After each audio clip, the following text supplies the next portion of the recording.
y a des dizaines de milliers d'années, avant l'histoire, avant les royaumes, avant les langues. La Terre appartenait à une autre humanité, une espèce à la fois proche et étrangère. Des êtres puissants, forgés dans le froid, capables d'affronter ce que nous ne pourrions même pas imaginer. Ils s'appelaient les Néandertaliens.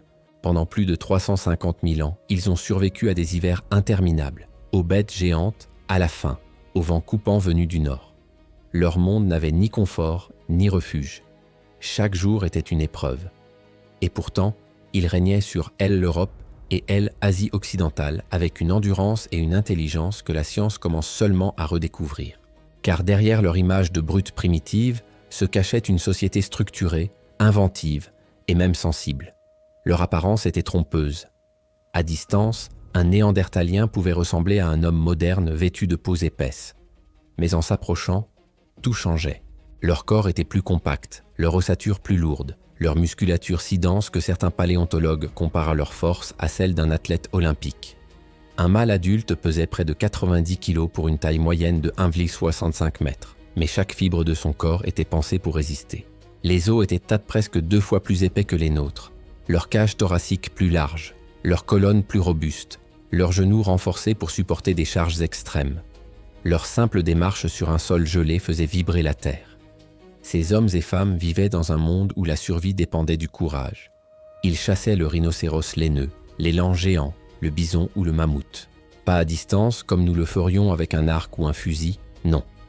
Ils approchèrent à portée de lance pour frapper de toute leur puissance, risquant chaque fois leur vie pour nourrir leur clan. Une chasse, c'était un combat. Et la victoire, un miracle. Mais cette brutalité apparente cachait une autre vérité. Les Néandertaliens n'étaient mal et pas des bêtes solitaires.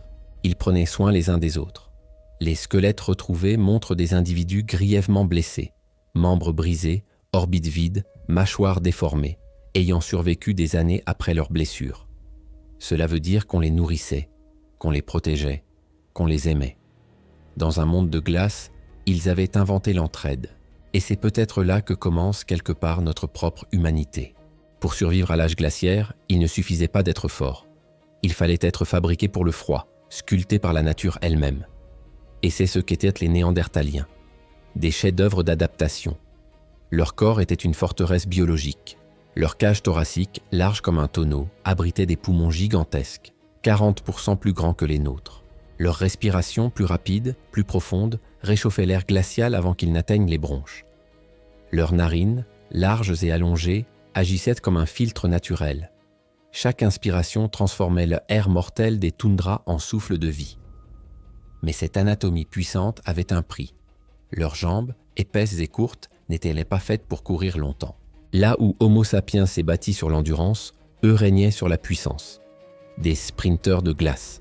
Lorsqu'ils chassaient, ils fondaient sur leur proie en quelques secondes, frappant de toute leur force avec des lances en bois dur ou en pierre taillée. Pas de stratégie complexe. La force brute, le courage et la précision d'un geste. Une attaque ratée pouvait signifier la mort. Une réussite, la survie du groupe. Les Néandertaliens vivaient à ce rythme. Un monde d'explosions brèves, intenses, vitales. Leur métabolisme flambait comme un feu dans la nuit. Pour supporter ces conditions extrêmes, ils consommaient entre 4500 et 6000 calories par jour, l'équivalent de 3 fois les besoins d'un humain moderne. Imaginez, chasser des heures sous la neige, dépioter un mammouth de plusieurs tonnes, construire un abri de pierre et de peau, allumer un feu avec des étincelles minuscules dans le vent. Chaque action brûlait leur énergie vitale. Leur alimentation devait être presque entièrement composée de viande. Chevaux, rennes, bisons, mammouths. Et pourtant, ils savaient aussi cueillir racines, champignons et baies pour compléter leurs réserves.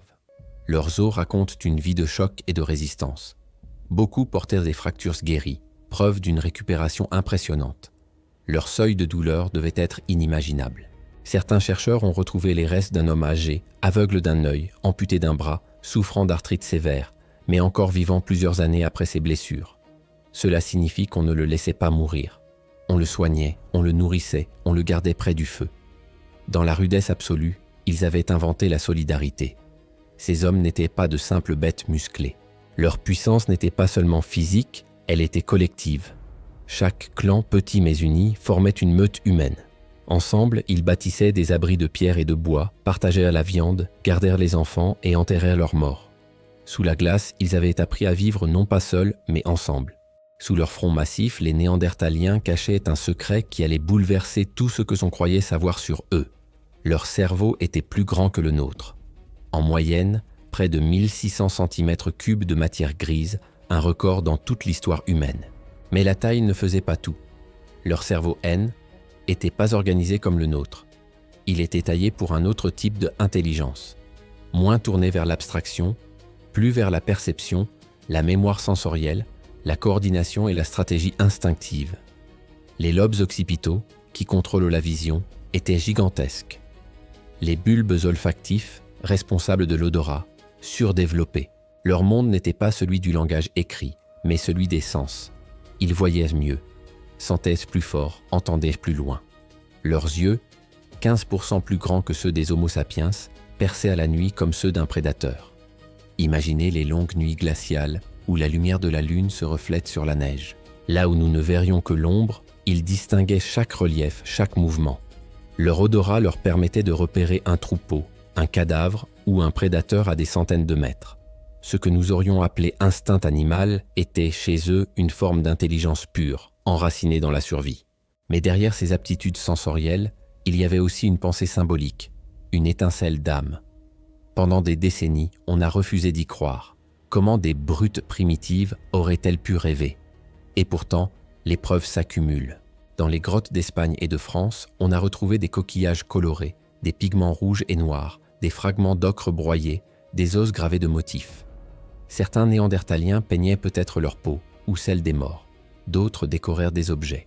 Dans la grotte de Bruniquel, dans le sud-ouest de la France, on a découvert d'étranges structures de pierre circulaires vieilles de 176 000 ans.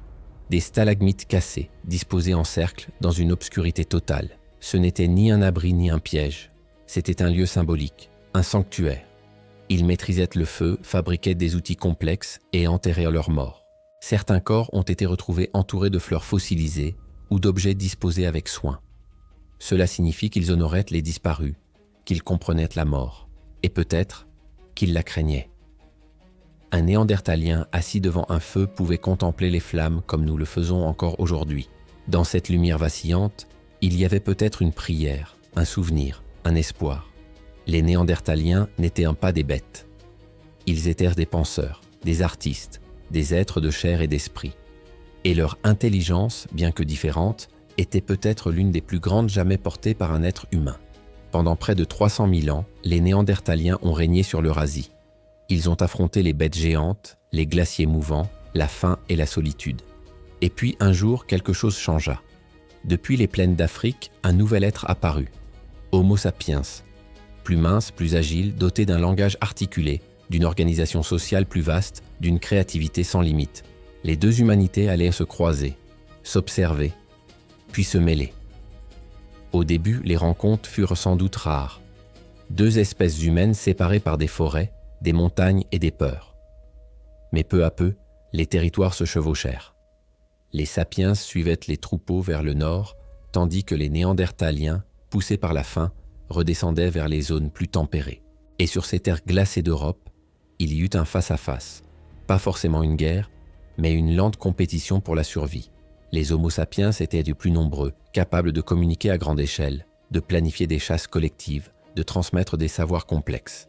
Les Néandertaliens, eux, vivaient en petits groupes isolés, coupés les uns des autres. Ils avaient la force, mais pas la vitesse d'adaptation. Le climat devenait plus instable, les ressources plus rares, les hivers plus longs. Ce monde qui les avait créés commençait à se retourner contre eux. Les chercheurs pensent que leur déclin ne fut pas brutal, mais progressif. Les clans s'éteignaient les uns après les autres, non pas sous la violence, mais sous le poids du temps, de la faim et de la solitude. Là où les sapiens s'étendaient, les Néandertaliens se retiraient. Dans les grottes profondes, les derniers survivants ont peut-être vu les signes de leur faim. Le silence des forêts, la disparition des grands troupeaux, le froid qui revenait plus tôt chaque année. Pourtant, tout n'était pas guerre et disparition. Car dans certains endroits, il y eut rencontre. Et de cette rencontre, il y eut mélange. Les preuves génétiques sont claires. Les deux humanités se sont croisées, aimées, unies. Des enfants sont nés mêlant les deux sangs. une fusion entre la force des Néandertaliens et l'audace des Sapiens. Leur lignée ne s'est pas arrêtée. Elle s'est diluée dans la nôtre. Mais pendant des millénaires encore, les derniers Néandertaliens continuèrent à lutter. On imagine leur feu vacillant dans les cavernes de Gibraltar, les cris des chasseurs dans les forêts du Caucase, les traces de pas dans la neige. Ils savaient peut-être qu'ils étaient les derniers de leur espèce. Et pourtant, ils ont résisté jusqu'au bout, jusqu'à ce que la glace se referme sur leur monde. Un jour, il n'en resta plus un seul. Mais leur disparition n'était pas une fin. C'était le début d'une autre histoire, la nôtre. On a longtemps cru que les Néandertaliens s'étaient éteints, qu'ils avaient disparu, engloutis par le froid et le temps. Mais la science a fini par révéler une vérité inattendue. Ils ne sont jamais vraiment partis. Quand nos ancêtres sapiens sont pénétrés sur leur terre, il n'y a pas eu qu'affrontement. Il y a eu des unions, des familles, des enfants. Et ces enfants portaient dans leur sang l'empreinte des deux mondes. Aujourd'hui, presque tous les humains d'origine non africaine possèdent entre 1 et 3% des ADN néandertaliens. Cela peut sembler infime, mais c'est colossal. Car ces fragments silencieux influencent encore notre vie, notre santé, notre apparence, nos émotions. Certains gènes hérités des Podeux renforcent notre système immunitaire. Ils nous ont donné la résistance à des maladies anciennes, la capacité de supporter le froid et même la manière dont notre peau réagit au soleil. D'autres, paradoxalement, nous rendent plus vulnérables à l'anxiété, aux allergies ou à la dépression. C'est comme si, au fond de nous, dormait encore une mémoire génétique du monde gelé qu'ils ont connu. Leurs instincts, leurs peurs, leur endurance, tout cela vit encore en nous, transmis à travers les âges. Et ce n'est pas qu'une question de biologie, c'est une question d'héritage. Les Néandertaliens n'étaient pas des monstres primitifs. Ils étaient des humains à part entière, capables de compassion, d'art, de rituels et de rêves. Ils ont bâti les premières structures souterraines, inventé des outils perfectionnés, peut-être même des chants ou des mythes. Ils ont aimé, souffert, ri, pleuré. Et une part de leur âme a traversé le temps pour venir se loger dans la nôtre. Quand un feu crépite dans la nuit, quand une main se tend vers un autre être humain, quand une mère serre son enfant dans le froid, quelque part, c'est un écho de Néandertal qui murmure encore. Un souvenir ancien gravé dans nos os, dans nos gènes, dans notre instinct de survie. Ils ne sont pas nos ancêtres, mais nos frères oubliés. Des humains différents, mais pas moins humains. Alors, la prochaine fois que vous regarderez votre reflet dans la glace, souvenez-vous, vous portez en vous le dernier souffle de Néandertal. Chaque battement de votre cœur, chaque respiration, chaque émotion est aussi un fragment de leur monde disparu. Leur disparition n'a pas été une fin, c'était une transmission, une flamme passée de leurs mains rugueuses aux nôtres. Et tant que l'humanité existera, eux aussi vivront à travers nous.